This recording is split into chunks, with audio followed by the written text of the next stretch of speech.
안녕하십니까. 강동우의 성애학의 정석. 여러분들 잘 지내셨어요? 오늘은요, 사실은, 제 성애학의 역사에 있어서도 가장 중요했던, 그죠? 내용들이었죠.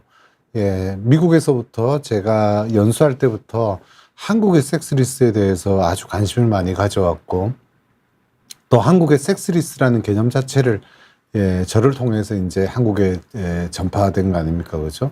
또한, 한국의 섹스리스가 외국의 섹스리스하고 좀 다른 측면이 있어요. 예를 들어서 뭐 제가 많이 보는 발기부전, 조루, 쥐루 이런 성기 등장에는요, 외국이나 뭐 한국이나 뭐 인종별 어떤 차별이 있는 건 크게 아니거든요.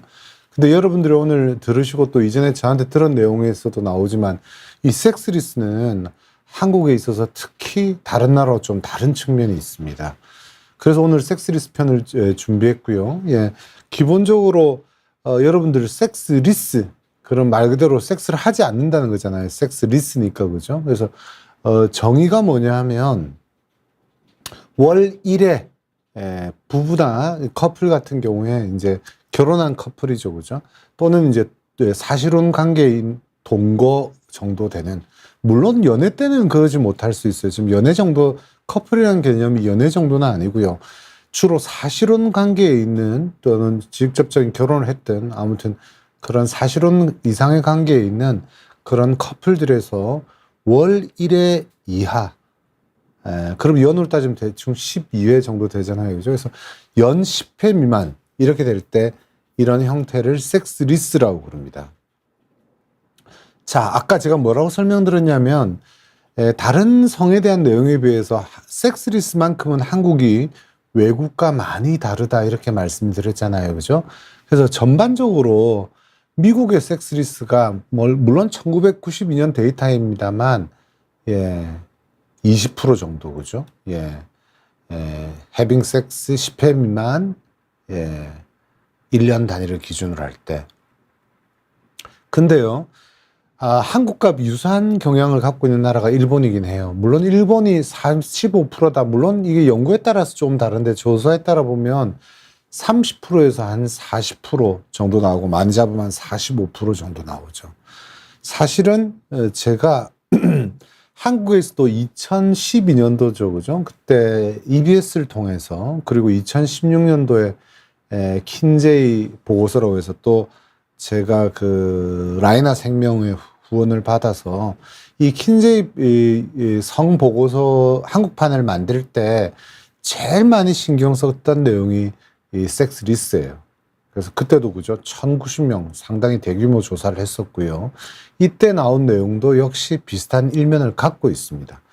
물론 2022년도에 다시 또 저희가 MBC하고 아주 그 세부적인 조사 내용은 저희가 공개를 아직 안 하고 있습니다만 2022년도 재작년에도 또 MBC 그 오은영 박사님 팀이죠, 그죠? 그 팀하고 같이 해서 성 문제를 바라본 적이 있는데요. 연구 결과가 큰 차이가 안 나요. 제일 세부적으로 많이 연구가 됐던 2016년도 걸 보면요, 성생활은 말이죠.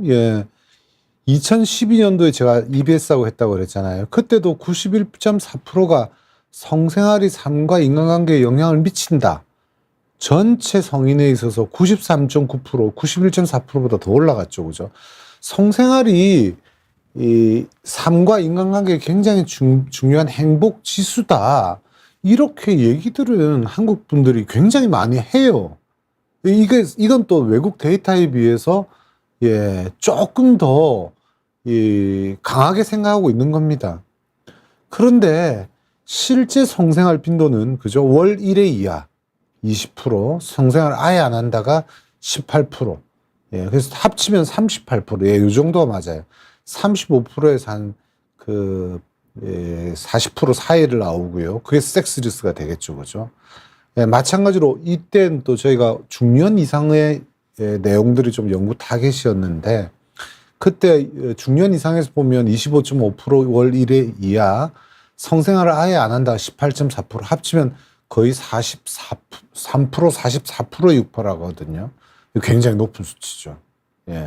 이게 아까 얘기했습니다만 미국 데이터도 20%고 전 세계 섹스리스의 평균이 20% 정도예요. 근데 한국과 일본은 유달리 30%를 넘어서서 40% 가까이 육박하는 경우가 있단 말이죠. 그죠? 그래서 사실혼 중에서도 그 기혼자의 섹스리스 평균이 35.1%가 나왔던 것이 바로 지난 2016년도에 제가 했던 연구 결과였죠. 그죠? 자, 이 섹스리스에 대해서 오늘 제일 중점적으로 얘기할 내용이 제목 그대로 어쩌다가 이게 섹스리스가 됐냔 말입니다.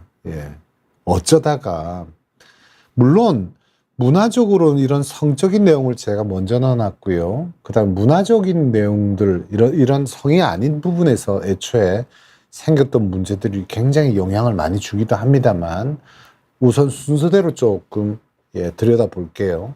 첫 번째, 발기부전. 그럴만하죠, 그죠? 왜? 발기부전으로 남성이 성행위가 제대로 안 된단 말이에요. 성행위에 실패하는데, 물론 발기부전에 이제 내용들 들어가 보면요. 초기에는 성행위를 좀 합니다. 하다가 좀 약하거나 조금 실패하더라도 도전을 하죠. 문제는 만성적인 발기부전이에요. 만성적인 발기부전. 이 발기부전이 반복되면 어차피 해봤자 안 될 건데 이런 내용들이 많이 촉발되면서 결국에는 성기피에 빠지죠. 그러면서 섹스리스로 가기도 하고요. 그래서 기본적으로는 이 섹스리스 부부가 왔을 때 조금 전에 보여드렸던 이 화면 그리고 이 화면 이 셋 화면에 있는 내용들을 전부 파악해야 됩니다. 그러다 보니 굉장히 전문가적인 어떤 노력과 또 세부적이고 아주 복잡한 여러 내용들을 다 감수를 해서 들어가야 되죠. 두 번째는 조루입니다. 물론 조루도 역시 아까 발기부전의 초기에는 왜 그렇게 섹스리스로 가지는 않는다고 얘기를 했잖아요. 근데 조루도 물론 초기에는 그렇지만 만성적이 되면 조금 덜 할 수 있습니다만 조루 환자들이 완전한 섹스리스, 완벽한 섹스리스, 다시 말해서 아예 뭐 몇 년을 안 한다 이러지는 않아요. 약간 조루일 때는 배우자의 성적 불만, 여성의 성적 불만이 생길 수 있죠. 만족도가 떨어지니까요. 그리고 지루. 지루면 오래 해서 여자들이 만족하지 않습니까? 맞는데 이 조루 환자의 아내에 비해서 지루 환자의 아내들이 나중에는 굉장히 힘들어요. 지루가 이렇게 왜 장시간 섹스를 해도 사정을 못하는 게 지루잖아요. 그죠? 그러다 보니까 이 지루가 있으면 너무 오래 하면 마냥 좋은 게 아니에요. 여성의 분비는 15분에서 20분 정도면 이제 마르기 시작한단 말이에요. 근데 보통 20분 이상 애를 써도 사정이 안 되는 경우를 지루라고 그러거든요. 그렇기 때문에 사정 시간이 굉장히 밀리거나 아예 사정이 안 되는데 될 때까지 하니까 뭐 30분, 1시간씩도 하니까 이게 여성으로서는 보통 고역이 아니죠. 그래서 조루와 지루 같은 경우에는 상대 배우자가 약간의 불만, 이 정도에서 아주 시간을 오래 끌니다. 그러니까 만성적인 조루나 지루라 해도 성행위를 보통은 하긴 하죠. 근데 문제는 더욱 아까 발기부전에 비해서 더욱 만성화되면 역시 배우자의 불만으로 해서 성행위가 깊이 되기도 합니다. 근데 보통 조루나 지루 같은 경우에는요, 남자 쪽에서 섹스리스로 빠지는 경우가 많지는 않아요. 그리고 성욕 저하증. 이거는 남성들에게도 있을 수 있습니다만 특히 성욕 저하증은 여성의 아주 강력한 성기능 장애죠. 그죠? 제일 많은 여성의 성기능 장애가 바로 성욕 저하증에 해당됩니다. 그렇다 보니 애초에 성욕이 많이 떨어지는 여성이 있어요.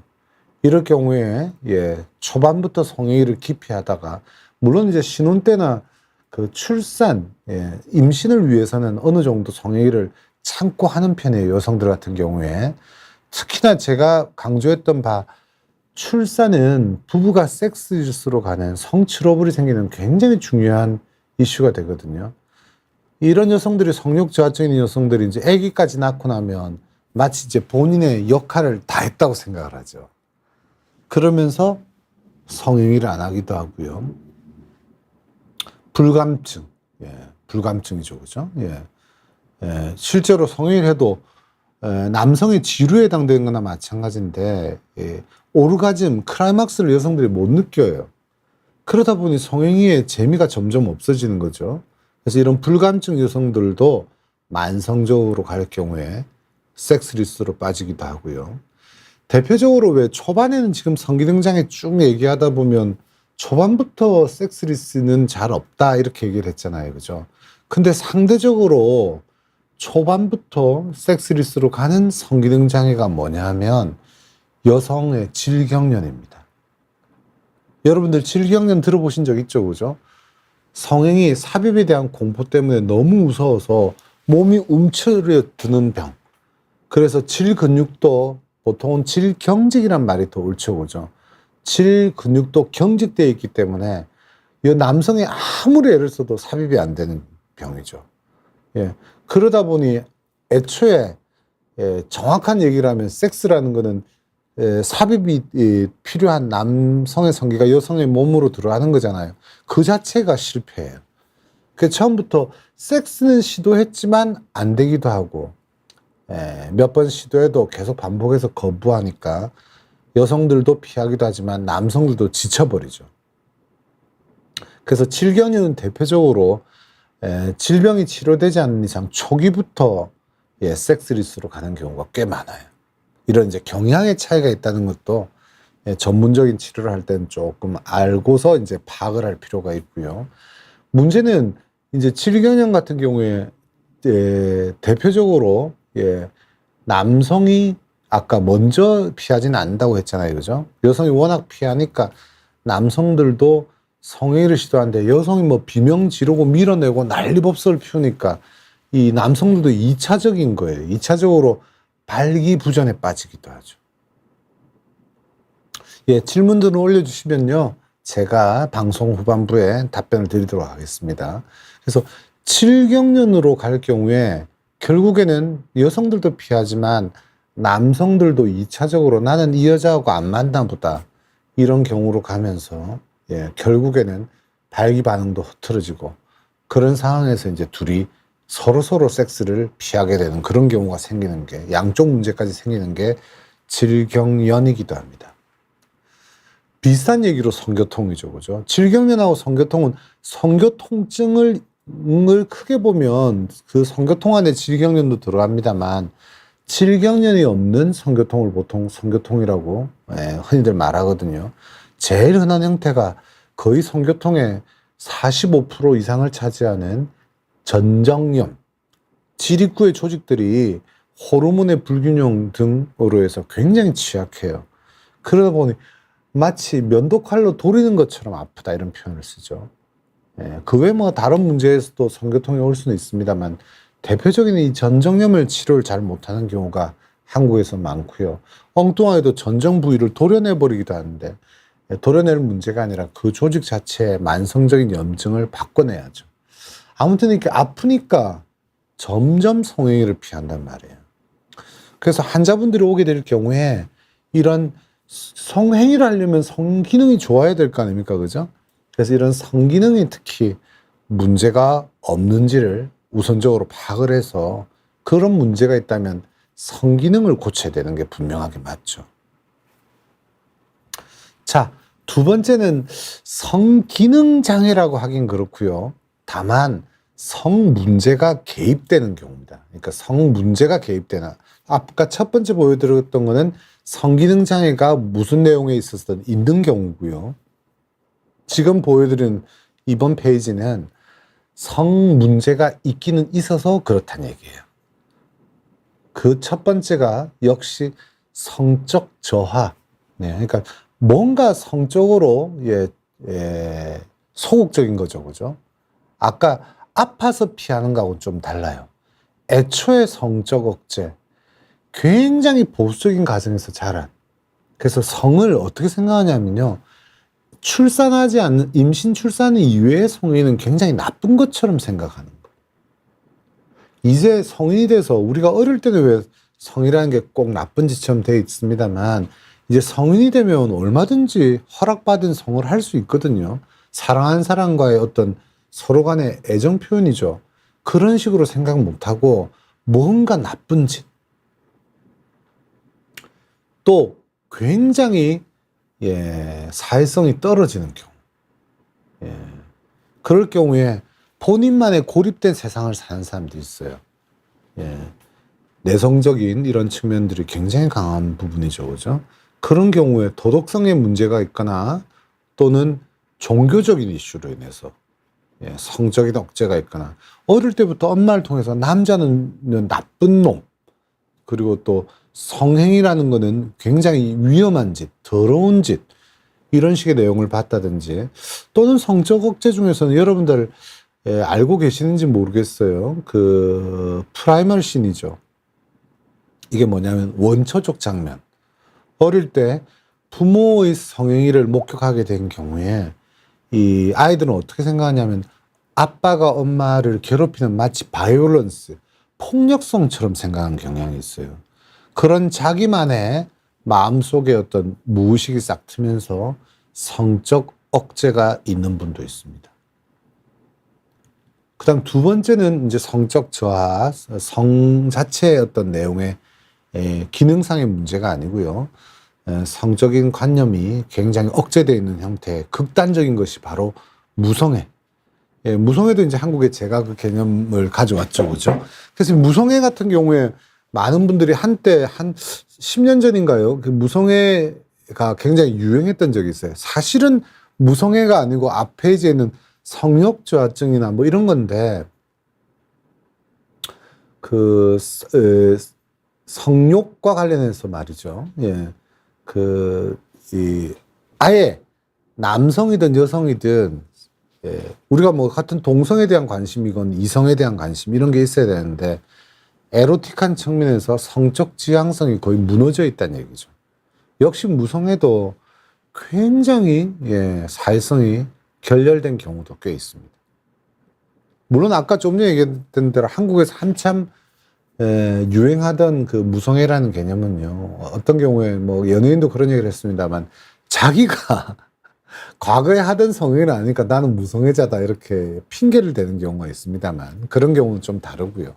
무성애는 아주 사회성이 걸려되어 있는 그런 형태로 보시면 됩니다. 그래서 이 친밀 관계를 잘 형성하지 못한 그런 성향이죠. 그 다음에 성적 저하, 이거는 이제 남성 갱년기 평균인데, 요거는 이제 둘 다는 약간은 성기능도 들어가지만 전체적으로 성적 저하라는 그런 개념에서 제가 넣어둔 이유는, 기능도 떨어지긴 해요. 남성 호르몬이 이제 떨어지고 여성 폐경기를 맞으면서 난소 기능이 떨어지니까요. 그런 것도 있지만 전반적으로 본인이 남자다움을 잃어가거나 또는 여자다움을 잃어가서 더 이상 스스로 성적으로 매력을 못 보일 거라고 생각하는 그런 경우도 있죠. 뭐 비슷한 얘기로 유방암, 그래서 이제 가슴을 절제하거나 또는 자궁암, 자궁경부암 이런 걸 통해서 자궁을 이제 상실했을 경우에, 나는 사실 뭐 자궁을 상실한다는 얘기는 임신을 못할 뿐이지 그렇다고 무조건 성행위를 못하는 건 아니거든요. 그런데 아무튼 여성성을 상실했다고 생각하는 경우에, 또는 아까 가슴 얘기했잖아요. 유방암 환자가 가슴을 절제했을, 유방을 절제했을 경우에 그 모습을 보여주기 싫단 말이에요. 그죠? 남편에게. 그러면서 아주 극도의 성기피에 빠지는 형태도 있습니다. 자, 물론 이런 경우도 생각해야 돼요. 어떤 경우냐면 성적 불만, 서로 성적으로 불일치, 서로 맞지 않는다. 엄밀히 말하면 남성이 성기능 장애가 있는 것도 아니고 여성이 어떤 성기능 장애가 있는 것도 아닌데 성적으로 안 맞는 경우가 있어요. 예를 들자면 체위 같은 경우에, 물론 이것도 약간은 성적 억제가 있는 여성일 수 있는데, 여성이 차렷 자세 여성, 그죠? 딱 누워서 일체 다른 그 체위는 뭐 부끄럽고 너무 동물적이다, 후베이 같은 경우에 이런 걸 절대로 안 한다고 생각하는 여성들이 있죠, 그죠? 이럴 경우에도 마찬가지고요. 또 남성 중에도 있어요. 사실은 본인의 문제인데, 예를 들면 제 환자 중에서는 성매매에 어릴 때부터 노출됐단 말이에요. 그래서 신혼 첫날부터 자기 아내한테 첫 성경험을 하는 자기 아내한테 올라타라고 그래요. 첫 경험을 한 여성이 어떻게 남성 위에 올라타서 마치 성매매 여성처럼 해주겠어요. 그죠? 물론 그 남자는 그렇게 됐던 이유 중에는 또 성매매에 굉장히 습관화된 것도 있고, 거기다가 이 상황성 발기부전이죠. 예, 엎드린 자세에서는 발기가 잘 안 돼요. 그 케이스는 그런 사례도 있었습니다만, 아무튼 뻣뻣하게 누워있기만 했던 남자. 예, 전혀 뭐 피스톤 운동을 할 생각을 안 하고 여자 보고 알아서 다 하는 이런 경우. 아무튼 서로 잘 맞지 않는 거죠. 체위도 안 맞고 뭐 성에 대한 취향도 안 맞고 이러다 보니 예, 서로 점점 재미를 이렇게 갑니다. 제가 한국에서 강조한 건 이런 내용도 있는데요. 다양성의 부족. 뭐 아까 체위도 얘기했습니다만 자극 방식. 어떤 부위를 자극할 거냐는 자극 부위, 자극 방식, 또 물론 체위, 또 환경. 꼭 침대가 아니라 소파에서 해도 되고 뭐 여행을 가도 되고 차 안에서 해도 되는데 이런 변화를 줄 줄 몰라요. 그 다양성이 부족하니까 맨날 제가 막 강조했던 입가삽, 그죠? 입술 가슴 삽입 이렇게 진행되다 보니 성행위가 너무너무 재미없어지는. 그러니까 제일 흔히 말하는 게 이런 거죠. 맨날 똑같은 마누라하고 무슨 재미가 있냐. 사실은 재미가 없는 게 아니라 다양하게 방향을 좀 틀을 줄 알아야 되는데, 예, 맨날 애무도 입술 가슴 삽입, 예, 그죠? 예, 자세도 그렇고 이렇게 되면 서로 간에 성적으로 뭐 1년 360일 카레를 좋아한다고 해서 360일 카레만 먹을 수는 없잖아요, 그죠? 이런 내용들 때문에. 자, 여러분들 제 그 언론 칼럼이나 방송을 이전에 많이 보셨던 분들은요, 제가 이거 왜 성중독에 대해서 빨간색으로 표시했는지 알 거예요. 예, 제가 좀 전에 그 한국과 외국의 섹스리스트에 다른 점이 좀 있다 이렇게 얘기했잖아요, 그죠? 예, 여러분들 혹시 왜 강 박사가 성중독에 빨간 표시를 해놨고 좀 빨갛다는 얘기는 다른 거에 비해서 특이하거나 좀 내용이 있다는 얘기잖아요. 예, 여러분들 어떤 내용 생각할 수 있겠어요? 예, 댓글 잠깐 볼까요? 예. 예, 우리 똑똑한 괭이님 특별한 얘기가 없네요. 예. 다른 분들 아무튼 다들 반갑습니다. 예, 인사가 좀 늦었네요. 자, 성중독과 관련해서 섹스리스가 조금 어떤 면에서는 여러분들 안 맞다고 생각할 수도 있어요. 뭐냐 하면요. 아니, 성중독이란 건 섹스를 굉장히 빠져 있는 거잖아요. 어딕션. 빠져 있는 거잖아요. 근데 어떻게 섹스리스트일 수 있습니까? 이렇게 생각할 수도 있거든요. 이게 한국에서 굉장히 많이 나타나는 현실이에요. 뭔데? 아내하고는 섹스는 전혀 안 하고 자유로만 먹고 산다. 또는, 예. 그래서 우리 남편은 섹스에 대해서 별로 안 좋아해요. 이렇게 배우자는 얘기를 해요. 근데 막상 이제 이 부부를 상담을 별도로 해보면요. 예. 남편은 자유에 빠져 있거나 맨날 야동 막 수백 개 모아놓고서 뭐 그만 다운받아가면서 자기는 편하다고 그래요. 어떤 면에서는. 예. 그리고 외도에 빠졌거나 외도와 비슷한 성매매. 예. 성매매에 많이 빠져 있어요. 그러니까 한편으로는 섹스리스가 아니라 섹스를 많이 하는 거죠. 그죠? 예. 섹스가 많은데 다만 배우자와 하지 않고 배우자하고는 섹스리스고 오히려 한쪽 방면에서는 병적인 성중독에 빠져 있는 분들이 꽤 있습니다. 한국에. 플러스 성도착.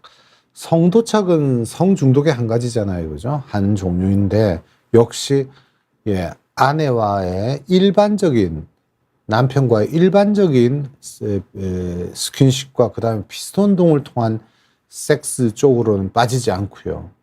예, 성도착, 예, 특이한 관음증이라든지 변태적인 것, 예, 노출증이라든지, 예, 또는 뭐 다양한 것, 패티시즘, 그죠? 또는 트랜스베스티즘, 여성 옷을 입고 그런 상황에서 막 자위를 하고 막 이런, 거기서 흥분만 하는 그런 분들도 있죠. 예. 그래서 이런 성중독은 특히 양쪽 다 섹스리스도 굉장한 문제고, 그 다음에 성중독도 굉장히 위험한, 특히 성도착은 범죄 행위로도 이어지잖아요. 그죠? 그래서 유념해서 다뤄야 될 내용들이기도 하죠. 자, 이제는 성과 직접 관련되지 않는 그런 섹스리스 내용들입니다. 이런 섹스리스를 구분할 줄 알아야 되고요. 성과 관련되지 않은 섹스리스의 가장 큰 거는요, 결국 섹스도 부부관계, 잖아요. 그죠? 부부의 인간관계, 즉, 부부 갈등이 심해서. 또는, 비슷한 얘기로, 외도, 아까도 나왔습니다만, 성중독까지 가지는 않더라도 이 외도를 통해서 다른 쪽에서 해결한다. 자, 그래서 봄봄님, 저희 부부도 50대 중반 섹스리스 부부인데 서로 정말 사랑하고 아무 문제가 없는데 정상이 아닌가요? 이렇게 생각하시는 분들이 꽤 많아요. 그런데요, 단기적으로는 정상이고 아무 문제가 없을 수도 있어요. 그런데요, 확률적으로는 이 섹스리스는 명백한 부부의 관계가 금이 가고 있다는 적신호가 분명해요. 좀 이따 보여드리겠습니다. 외도, 특히 한국에서 양육 문제. 앞서 얘기했잖아요. 그죠? 임신과 출산 이후가 극단적인 섹스리스로 가는 중요한, 위기가 되는 거죠. 그죠? 그 이유가 이 출산하고 나서 몸매가 바뀌어서 섹스에 대해서 민망하다 이런 경우도 있습니다만, 그거보다는 가장 큰 거는 우리 한국은 양육 문제예요. 단순히 애보기, 독박, 육아 이런 내용이 아니고요. 그런 식으로 피곤한 것도 있습니다만, 그것보다 더 중요한 게 아기를 낳고 나면 엄마 역할, 여기에만 집중한단 말이에요. 주로 이제 엄마하고 애하고 안방에 자고, 아빠는 거실 소파에 자거나 오히려 아빠가 아기 방에 자고 그런 경우도 마찬가지고요. 아무튼 너무 아이들의 양육 문제로만 치우쳐진 경우에 부부의 성을 잃기도 하죠. 그리고 하나의 현상이었죠. 그죠? 딘스족 또는 딩크족, 더블인컴, 특히 쌍방향이 맞벌이를 하다 보니 회사에서 에너지 다 소진하고 와서 집에서는 그냥 차라리 스마트폰 보고 영화 보는 게 좋아요. 술 마시고 이러는 게. 그리고 아기까지 안 키우면서 더블인컴, 노키즈, 아기도 키우지 않으면서 그냥 두 분만의 어떤 취미나 즐거움을 찾는데 섹스를 하지 않는 경우도 있어요. 마지막으로 스트레스, 아까 일도 관련됩니다만 가장 많은 게 잡 스트레스니까 일과 관련 직무 스트레스죠. 그죠? 그래서 밖에서 많은 에너지를 쓰고 들어와서 집에서는 에너지가 없기도 하고요. 그 외에도 다양한 삶의 스트레스, 이런 것 때문에 섹스를 하지 않고 차라리 마음 편한 스마트폰을 보면서 자유하거나 스마트폰을 보고 유튜브를 보는 게 속 편하고 더 재밌다 이런 분들도 있어요. 왜? 섹스는 상대방을 배려해야 되고 상대방을 신경 써야 되거든요. 자, 여기까지 섹스리스를 쭉 훑어봤습니다. 여러 종류의 형태가 있다는 걸 말이죠. 완순아님, 주변에 섹스리스 부부가 많은데 원인이 무엇일까요? 지금까지 다 얘기했잖아요. 그죠? 서로 좋아해서 결혼했는데 미혼인 저로서는 이해가 안 갑니다. 결혼하고 나서 다양한 성기능 장애도 있을 수 있고, 또는 성기능 장애는 아니지만 성과 관련된 게 있을 수 있고, 그리고 성을 제외한 나머지 이유들이 있어서 그런 이유들을 찾아서 그 원인들을 바꿔나가야 되고 조율을 해야 됩니다. 자, 이 성생활 불만 요소도 저희가 조사한 적이 있죠. 그죠? 그래서 이 성생활에서 보세요. 아까 좀 전에 얘기했는데 배려해야 되고 상대방을 신경 써야 된다. 이게 귀찮다는데 실제로 우리나라 사람들이 상대방의 성행위에 대해서 불만스러운 가장 큰 부분이 배려 부족이에요. 예, 그냥 냅다 삽입만 한다든지 스킨십 없이 분위기를 만들지 않고 그냥 덤빈다든지 이런 형태들이 되겠죠, 그죠? 예. 자, 보세요. 이렇게 생각들은 한다니까요. 성관계를 하지 않으면 섹스리스다 칩시다. 또는 뭐 한동안 성관계를 하지 않으면 상대방의 비난이 부담스럽다. 굉장히 부담스러워해요. 하면서도 피해가는 경우가 꽤 있다는 얘기예요. 자, 굉희님이 아주 위험한 얘기를 하셨네요. 남편은 반려동물보다 후순위에 있습니다. 이것도 문제가 돼요. 예, 아까 애기도 마찬가지입니다만 제가 안 넣었네요. 그죠? 요즘 애완견, 반려동물을 너무 가까이 둬요. 자식보다 더 가까이 두는 분들도 있고, 자식 없이도 뭐 애완견을, 반려동물 두는 경우가 있는데, 이렇게 하면서 점점 부부 사이 멀어집니다. 그래서 실제로 저희가 치료를 하고 이럴 때, 안방에서 이렇게 침대에 반려견과 같이 자는 분들도 있어요. 이런 방식은 좀 바람직하지 않고요. 둘만의 시간이 좀 필요하죠. 둘만의 공간도 필요하고요. 자, 이거 한번 보세요. 애기도 방해 요소가 될 수 있고, 반려견도 방해 요소가 될 수 있다고 했는데, 뭐 비슷한 얘기로, 엄밀하게 해서 부부 사이의 방해 요소는 뭐 당연히 시댁 식구라든지, 뭐, 물론 뭐 처가 식구도 마찬가지입니다만, 동거 가족이 있을 때. 특히 뭐 시부모가 마루에서 헛기침하고 있는데 뭐 방에서 섹스하겠습니까? 그죠? 이런 경우에 자기들만의 공간이 좀 더 독립적인 그런 공간이 방해받지 않는 게 좀 필요할 수는 있다는 얘기죠. 애들뿐만 아니라. 자, 어쨌거나 저희가 굉장히 강조하는 거는 각방의 위험입니다. 예, 꽤 많더라고요. 그죠? 여러분들 중에서도 있겠습니다만, 50대 이상의 부부의 지침 형태를 저희가 그 당시에 봤더니 50대 이상에서 한 방을 쓰는 경우가 그래도 3분의 1은 되더라고요. 근데 하여튼 각방도 3분의 1은 나온다는 얘기예요. 예, 이럴 경우에 이제 60대로 가면 좀 더 줄기도 하는데, 한 방이. 예, 어쨌거나 같이 계셔야 돼요. 어쨌거나 같이 있는 게 옳고, 보세요. 각방을 쓸 경우에 섹스리스 비율이 굉장히 높아집니다. 부부간의 불만족 비율은 오히려 더 늘어납니다.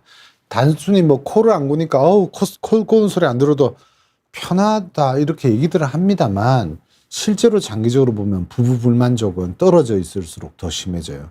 그래서 비슷한 얘기로 각방뿐만 아니라 주말 부부, 그죠? 그리고 기러기 아빠, 이런 경우에 섹스리스로 당연히 많이 갈 거고, 거기다가 외도 위험이나 가정이 이혼 위험 이런 것들이 굉장히 높아지죠. 자, 이건 넘어가도 되고요. 자, 중년에서는 기능장애 빈도가, 그죠? 예, 아까 얘기했던 대로 폐경기, 갱년기를 맞으면서 기본적으로 성욕 저하가 따라붙을 수 있고요. 그 외에도 뭐 다른 성기능장애가 들어옵니다만, 이런 빈도가 있을 때 제가 왜 이 슬라이드를 넣어놓냐면요. 여러분들은, 많은 분들이 우리 남편 이제 뭐 50대 넘었고, 뭐 우리도 섹스리스인데 뭐 지금 뭐 어차피 저렇게 안 하는데 밖에서 설마 할까? 하지만 잘 보세요. 거기다가 뭐 발기력도 별로 안 좋고 요즘 시들시들 뭐 힘도 없더만 이렇게 생각들을 하세요. 근데 보세요. 아주 재미난 통계죠. 발기부전이든 조루든 성욕 저하가 실제로 있다고 하는 사람이든 뭐 성기 콤플렉스 이건 조금 별도라 치고요. 자, 어느 쪽이 외도가 더 높습니까? 외도는 성기능 장애가 있는 쪽이 더 있습니다. 이게 재미난 현상이에요. 예. 이거 연구가 잘못된 게 아닙니까? 그게 아니고요. 예. 상대적으로 많은 분들이, 성기능이, 물론 극단적으로 끝장났을 때는 아니겠지만, 성기능이 조금씩 있을 때 아주 극단적인 최악이나 만성이 아닐 경우에 오히려 뭐 새로운 사람을 만나면 좀 반응이 더 좋고, 어딘가에 뭐 회춘을 한다든지, 그죠? 어딘가에 나하고 더 맞는 사람이 있다. 내 배우자하고는 뭐 이미 실증났다. 이렇게 생각하면서 신기루를 찾는 경우도 있다는 얘기죠. 자, 그래서 성기능 장애도 마찬가지지만 섹스리스가 있을 경우에 외도의 빈도, 가정 붕괴의 빈도는 높고요. 섹스리스를 함부로 다루지 말라는 가장 큰 이유가 이 섹스리스 이런 문제가 결국에는 부부 사이가 망가지고 있다. 거리가 멀어지고 있다. 물론 아까 일부는 뭐 저희는 친구같이 너무나 오누이같이 너무 잘 지내요. 섹스만 안 할 뿐입니다. 이렇게 얘기를 합니다만 확률적으로는 단기적으로 몰라도 장기적으로 보면 반드시 섹스리스는 어떤 부부 사이의 붕괴를 의미하는 조기 적신호라는 것은 분명하다는 사실을 좀 아셔야 될 것 같습니다. 자, 섹스리스의 종류를 제가 얘기하면서 그 원인들이 결국 배경이 된다. 이런 원인들을 치료해야 된다. 이렇게 얘기하는 것이 오늘 내용의 주제고요. 다시 성기능 장애에 따른 분류들이 쭉 있었고 또 성기능 장애까지는 아니지만 성적으로 어떤 이슈들이 될 경우 특히 성중독 이거 조심하셔야 됩니다. 자, 그리고 직접 성은 아닙니다만 여러 가지 문화적이거나 환경적인 요소들 또 아이의 양육 문제, 방해자, 뭐 반려견도 들어가겠네요. 그죠? 직무 스트레스와 관련된 일들, 돈벌이에 너무 빠져 있거나 맞벌이를 하는 경우, 기러기 아빠 이런 내용들을 쭉 언급했습니다. 자, 오늘 방송 준비된 내용은 여기까지고요. 고래밥님 답변 좀 드리고 내용을 마무리 짓도록 할게요. 고래밥님, 섹스리스에 뭔가 다양하고 새로운 시도가 도움될 거. 아까 말씀드렸잖아요. 그죠? 성적 다양성. 다양성을 파트너의 다양성. 쉽게 말해서 외도죠. 그렇게 가면 굉장히 불리해집니다. 다양성을, 특히나 스킨십의 다양성. 제 이전 방송 꼭 보세요.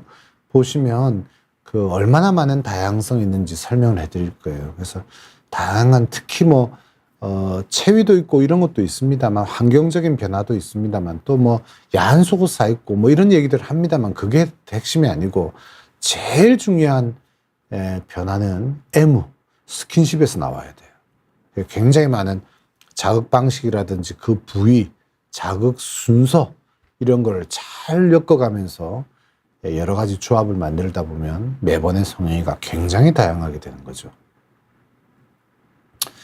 김재용님, 저 같은 경우는 어디 갔나요? 사라졌네요. 저 같은 경우는 아까 내용 보니까 사정을 마음대로 조절할 수 있다 이렇게 말씀하시는데 정말 마음대로 100% 조절하기는 조금 힘들고요. 어느 정도 조절해서 잘 성형을 한다고 그러면 그건 나쁘지 않죠. 단 조절한다고 생각하시는데 사정이 잘 안 되는 경우라면 너무 지연된다고 그러면 그거는 고쳐야 될 병일 수 있습니다. 자, 다음 질문. 과학인의 일상님, 40대 중반 남자입니다. 질문은 총 3개, 3개까지는 제가 못 해드리겠고요. 너무 많네요. 다른 분을 위해서. 10대 후반에 폭용수술을 했습니다. 이건 별 내용은 아니지만 폭용수술을 하여튼 필수가 아니다. 20대 초반에 유흥업소를 간 적이 있습니다. 성기머리 부분에 오도돌 작은 물집 같은 게 있습니다. 유흥업소 가기 전에는 성기를 자세히 보지 않았지만 그 이후 보니 성기머리 부분에 아주 작은 오도돌 물집 같은 것이 있는데 성병일 수 있을까요? 이것을 레이저 같은 것으로 치료할 수 있는지요?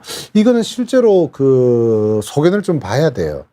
그래서 제일 흔한 거는 이전에는 열심히 안 보셨는데 이제 걱정이 되고 하니까 자꾸 성기를 열심히 체크해 봤겠죠. 제일 흔한 거는 그냥 가벼운 지방종이에요. 그래서 마치 좁쌀 같은 게 아주 좁쌀이라고 표현을 많이들 하시거든요. 근데 그거는 이제 물집하고는 달라요. 물집은 흔히 말하는 대로 우리가 화상 같은 거 입었을 때 물집 안에 물이 차 있는 거고요. 이 지방종이라는 거는 물집은 아니고 아주 작은 노란색 좁쌀이라고 보시면 됩니다. 이런 것들은 있을 수 있는 일이고 그 외에 실제로 물집이 있는 경우도 있죠. 이제 물집의 대표적인 건 헤르페스. 헤르페스 같은 경우에는 성병에 넣을 수도 있고요. 또 그 외에 다른 내용들이 있을 수 있으니까 제일 중요한 거는 가까운 병원을 방문을 하세요. 방문을 해서 보여드리면 거기에 맞는 대처를 해드릴 거고요. 레이저 같은 걸로 지져서 없앨 수도 있죠. 자, 다른 분의 질문 더 없으신가요? 마지막 질문으로 요거 내용 받고요. 오늘 내용을 끝내도록 하겠습니다. 이예빈님, 예빈리라고 되어 있네요. 통증 때문에 관계를 안 하게 되는 것도 문제일까요? 지금 성교통 얘기하시잖아요. 그죠? 예. 성교통 때문에 관계를 하지 않는다. 예. 섹스리스는 문제가 될 수 있다. 그래서 여러분들이 성교통이 있다면 그 통증은 뭔가 아래쪽에 문제가 있다는 얘기잖아요. 그죠? 그 통증을 치료해서 관계를 할 수 있다면 관계를 하는 거죠. 단 이 관계라는 것이 여러분들이 얘기하듯이 무슨 의무방어전이 아니라 내 배우자와 어떤 애착관계 그리고 친밀관계를 유지하는 아주 좋은 행동이 바로 섹스거든요. 성행위니까. 통증 때문에 관계를 안 해서 두 분 사이에 애착관계, 친밀관계가 멀어진다는 것은 불행입니다. 그렇기 때문에 부끄러워하거나 그러지 마시고 문제가 있다면 이 통증을 없애는 게 맞죠. 그래서 섹스리스, 성기피로 안 가는 게 맞습니다. 자, 여러분들 답변이 좀 됐습니까? 어쨌거나 많은 분들이 결혼을 하거나 또는 결혼을 앞두고 있는데요. 이 섹스가 부부의 전부는 아니에요. 전부는 아니고 그럼 이런 질문을 할 수 있죠. 70대, 80대인데 그때도 섹스를 뭐 일주일에 한 번씩 두 번씩 해야 됩니까? 그건 아니에요. 예. 너무너무 이제 나이가 더 들어서는 우리 같은 전문가들은 어디까지를 섹스를 보냐면 그런 나이에서는 과거에 활발했던 섹스를 생각하면서 두 사람이 스킨십을 하거나 성기를 만져주는 것만 해도 섹스로 인정해 준다니까요. 우리가 왜 유사성행위란 말도 하잖아요. 그죠? 그럴 경우에는 뭐 예를 들어서 발기가 덜 된다. 그럴 경우에 다른 방식의 스킨십도 섹스로 인정해 줍니다. 예, 그 80대 나이는 좀 얘기가 다르고요. 보통은 정상적으로 섹스가 가능한 20대에서 60, 70대까지, 요즘 70대도 섹스 하신 분들 많거든요. 충분히 섹스를 할 수가 있는데 이 섹스리스로 산다는 것은 부부간에 굉장히 위험한 신호다. 예, 또 섹스리스의 원인이 성기능장애면 성기능장애의 제대로 된 치료, 또 섹스리스가 다른 성문제가 개입된다면 그 성문제에 대한 변화, 개선, 성문제가 아니라 다른 이슈들, 직장 이슈라든지 이런 것이 애들 키우는 문제가 개입된다면 좀 그런 것을 정리해가면서 부부간의 갈등도 해소시켜야 될 부분이 있고요. 이런 것이 잘 안 된다면 섹스리스를 전문으로 하는 치료자를 만나서 가이드를 받는 게 옳죠. 자, 여러분들 섹스리스입니까? 우리나라에는 무려 30에서 40%의 부부들이 섹스리스에 빠져 있습니다. 문제를 방치하지 마시고요. 이전에 그것이 알고 싶다 해서도 섹스리스를 다룬 적이 있잖아요. 제가 나가서 여러 가지 좋은 팁을 드렸으니까요. 그 방송을 여기 적어놨네요. 그것이 알고 싶다 섹스리스 편이 있어요. 아마 찾아보시면 나올 겁니다. 내용을 통해서도 좋은 조언 받으시고요. 정 힘들면 전문가를 통해서 치료를 받는 게 옳습니다. 여러분들 오늘 방송 어떠셨어요? 오늘 여기까지고요. 다음 또 3주차에 재미난 사례를 통해서 성상담 코너에서 다시 뵙겠습니다. 여러분 안녕. 좋은 밤 되세요.